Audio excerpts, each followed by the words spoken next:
आम्ही महाकाल बाबांच्या दर्शनासाठी निघालो, पण मध्येच असं काही झालं की दर्शन होईल की नाही याची शंका आली.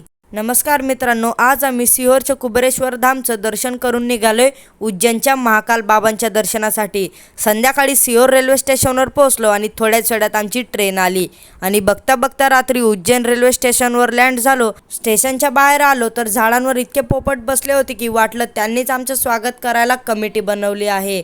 त्यानंतर सरळ हॉटेलमध्ये जाऊन फॅमिलीसोबत मस्त जेवण केलं. सकाळी फ्रेश होऊन महाकाल बाबांच्या दर्शनासाठी निघालो. गर्दी एवढी होती की वाटलं आज दर्शन होईल की उद्या. आम्ही पटकन पुढे जात होतो आणि मध्येच चुकून VIP रांगेत घुसलो, पण तिथे आम्हाला कोणी काही नाही बोललं. तेव्हा वाटलं ही सगळी महाकाल बाबांची इच्छा असणार. दर्शनाच्या आधी मोठ्या स्क्रीनवर महाकाल बाबांचं लाईव्ह दर्शन झालं आणि खरं सांगायचं तर तेव्हाच मन भरून आलं, कारण जवळून दर्शन होईल की नाही याची अजूनही खात्री नव्हती. मंदिरामध्ये माझ्या हृदयापासून निघणाऱ्या आवाजाने मी नारा लावला, पण शेवटी महाकाल बाबांनी बोलवलं आणि आम्हाला प्रत्यक्ष दर्शन मिळालं. दर्शनानंतर काही सुंदर फॅमिली फोटो काढले. असा झाला आमचा महाकाल बाबांच्या दर्शनाचा अविस्मरणीय प्रवास. व्हिडिओ आवडला असेल तर लाईक, शेअर आणि सबस्क्राईब करायला विसरू नका. जय श्री महाकाल.